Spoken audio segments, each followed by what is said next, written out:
Hello everyone, कैसे हो आप सब। आज की इस वीडियो में मैं आपको एक ऐसी चीज़ बताने वाला हूँ जो आपकी पूरी जो नीट प्रिपरेशन है उसको एक क्लियर और एक प्रॉपर डायरेक्शन दे देगी। आज की इस वीडियो में आप लोगों को बताने वाला हूँ कि आपको अगर गवर्नमेंट मेडिकल कॉलेज चाहिए तो आपको कितने मार्क्स रिक्वायर्ड है।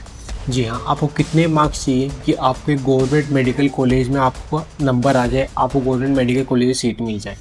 आज की इस वीडियो में आपको यही चीज़ बताने वाला हूँ, क्योंकि एक बात सच बताऊँ, मेहनत तो हर कोई करता है, बट बिना प्रॉपर गाइडेंस और प्रिपरेशन के जो मेहनत करता है फ्यूचर में उसको सिर्फ कन्फ्यूजन ही कन्फ्यूजन मिलता है।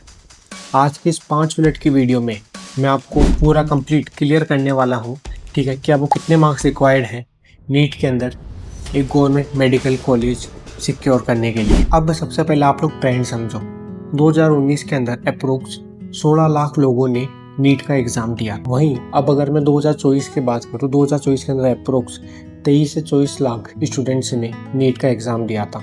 वहीं 2026 के जो अभी तक के जो फॉर्म्स भरे गए हैं या फिर जो आंकड़े निकल के आए हैं वो ये है कि अब तक 22.5 से लेकर 24 लाख फॉर्म अभी तक नीट के अंदर भरे गए हैं। यानी कि अगर पिछले 2-3 साल से अगर मैं कंपटीशन की बात करूँ तो वो स्टेबल है। यानी कि जितने फॉर्म पिछले 2-3 साल से भरे गए हैं उतने ही फॉर्म इसी साल भरे गए हैं। और गुड न्यूज़ ये है कि जो एमबीबीएस की सीट्स हैं वो भी रेगुलरली इंक्रीज हो रही है। अब अगर मैं गवर्नमेंट मेडिकल सीट्स की बात करूं तो वो 63,000 के समथिंग है। वहीं अगर मैं प्राइवेट कॉलेजेस की सीट की बात करूं तो वो अप्रोक्स 53,000 के समथिंग है। यानी कि टोटल आपको 1,30,000 की समथिंग आपको टोटल सीट्स देखने को मिलती है। ठीक है, तो ये आपके लिए एक अच्छी न्यूज़ है कि आपकी जो सीट्स हो काफ़ी ज़्यादा इंक्रीज हुए कंपेयर टू अगर आप पिछले 3-4 साल से कंपेयर करेंगे तो उनके कंपेयर में। अब बात करते हैं काउंसलिंग की। काउंसलिंग जो एक बहुत ज़्यादा इंपॉर्टेंट पार्ट है आपको एक गवर्नमेंट मेडिकल कॉलेज दिलाने में। असली गेम जो है वो यहीं से ही चेंज होता है। देखो, जो गवर्नमेंट कॉलेज की जो काउंसलिंग होती है वो बेसिकली 2 पार्ट्स में होती है। एक होती है स्टेट काउंसलिंग और एक होती है ऑल इंडिया कोटा। अब देखो सर, जो ऑल इंडिया कोटा होता है उसके पास में सिर्फ 15% सीट्स होती है हर कॉलेज के अंदर। ठीक है, यानी कि उसके अंदर ऑल इंडिया में से कोई भी स्टूडेंट्स किसी भी स्टेट से किसी भी स्टेट्स के लिए अप्लाई कर सकता है ऑल इंडिया कोटा के अंदर। ठीक है, भले कोई राजस्थान का स्टूडेंट्स है, उसको यूपी के अंदर कोई मेडिकल कॉलेज है, ठीक है, जिसके अंदर उसको अप्लाई करना है तो वो अप्लाई कर सकता है ऑल इंडिया कोटा के अंदर। लेकिन वो सिर्फ उस 15% के अंदर ही अप्लाई कर सकता है। ठीक है, इसके अंदर एक जो सबसे बड़ा नेगेटिव पॉइंट ये है कि इसकी जो कट ऑफ वो काफ़ी ज़्यादा हाई जाती है। ठीक है, कट ऑफ आपको इसमें काफ़ी ज़्यादा हाई देखने को मिलती है। वहीं अगर मैं बात करूँ स्टेट कोटा की तो उसके अंदर आपको 85% जो सीट्स है वो स्टेट कोटा वालों के अंदर देखने को मिलती है। ठीक है, यानी कि अगर आप राजस्थान के हैं और आप राजस्थान के अगर कोई कॉलेजेस में गवर्नमेंट मेडिकल कॉलेज में अप्लाई कर रहे हैं, ठीक है, तो आपके पास में उस कॉलेज में 85% सीट्स है जो आप लोगों के लिए है। ठीक है, और बाकी जो 15% सीटें हैं वो ऑल इंडिया कोटा के लिए है। ठीक है, यानी कि उन सीटों के लिए पूरे इंडिया में से कोई भी अप्लाई कर सकता है। इसकी जो कट ऑफ है वो थोड़ी सी लो रहती है क्योंकि इसके अंदर सिर्फ जो गवर्नमेंट मेडिकल कॉलेज वाले स्टूडेंट्स या फिर जो उस स्टेट्स के स्टूडेंट हैं वही इसके अंदर अप्लाई कर सकते हैं। अब अगर मैं बात करूँ प्राइवेट कॉलेजेस की तो प्राइवेट कॉलेज के अंदर जो 100% सीट रहती है वो स्टेट काउंसलिंग के थ्रू रहती है। अब अगर मैं डीम्ड यूनिवर्सिटी की बात करूँ, डीम्ड यूनिवर्सिटी में जो 100% सीट्स हैं वो ऑल इंडिया काउंसलिंग से एम्स, जिपमर, ये जितनी भी है ये सब ऑल इंडिया काउंसलिंग के थ्रू ही फील की जाती है। इसीलिए वहाँ पे थोड़ा कंपटीशन हाई होता है, कट ऑफ हाई जाती है और वहाँ पे जाना थोड़ा सा टफ होता है। चलिए बात करते हैं सबसे इम्पोर्टेंट चीज़ की और वो है कट ऑफ। अब अगर मैं पिछले साल की बात करूँ कि पिछले साल की कट ऑफ कितनी गई थी, देखो पिछले साल AIQ की यानी ऑल इंडिया कोटा की जो रैंक गई थी, कट ऑफ गई थी, वो 27,000 रैंक पे गई थी। ठीक है, और अगर मार्क्स की बात करूँ तो अप्रोक्स 520 मार्क्स से समथिंग गई थी।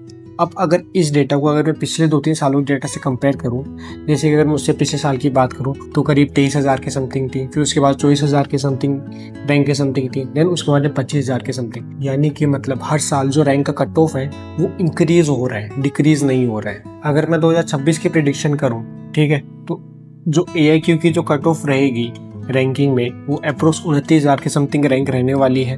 और अगर मार्क्स की बात करूँ तो आपको अप्रोक्स 540 से लेकर 560 मार्क्स आपको देखने को मिल सकते हैं। ठीक है, क्योंकि ये ट्रेंड हर साल इंक्रीज हो रहा है। ठीक है, नीट में स्टूडेंट्स 2-3 सालों से काफ़ी ज़्यादा स्टेबल रहे हैं। ठीक है, उस वजह से इतने मार्क्स में आपको एक गवर्नमेंट मेडिकल कॉलेज मिल सकती है। अब सबसे इम्पोर्टेंट सवाल कि आप लोगों को टारगेट कितने मार्क्स का रखना है, कि आपको कितने मार्क्स चाहिए कि आपको एक सिक्योर गवर्नमेंट मेडिकल सीट मिल जाए।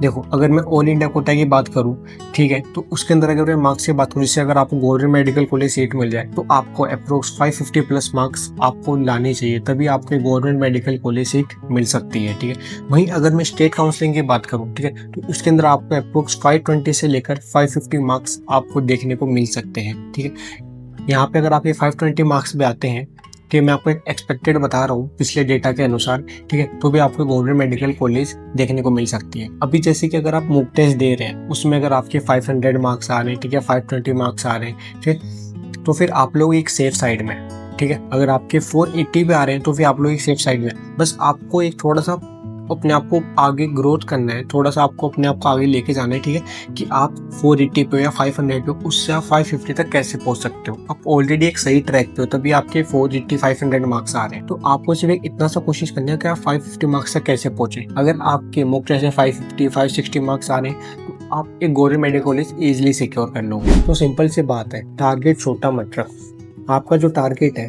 उसको आप लोग 550 प्लस मार्क्स का रखो। ठीक है, स्मार्ट वर्क करो, हार्ड वर्क मत करो। नीट जो है वो स्मार्ट स्ट्रेटजी का एग्जाम है, ना कि हार्ड वर्क का। अगर आप लोगों को काउंसलिंग के रिलेटेड, कॉलेज सिलेक्शन से रिलेटेड या फिर रैंक से रिलेटेड कोई भी आपको डाउट है, कुछ भी है, तो आप हमें कमेंट सेक्शन में बता सकते हैं। ठीक है, मैं आपके जो भी सारे डाउट्स हैं वो सभी डाउट्स क्लियर कर दूंगा। और हाँ, चैनल को सब्सक्राइब करो और हमारे साथ में बने रहो। मिलते हैं नेक्स्ट वीडियो में। Thank you for watching this video.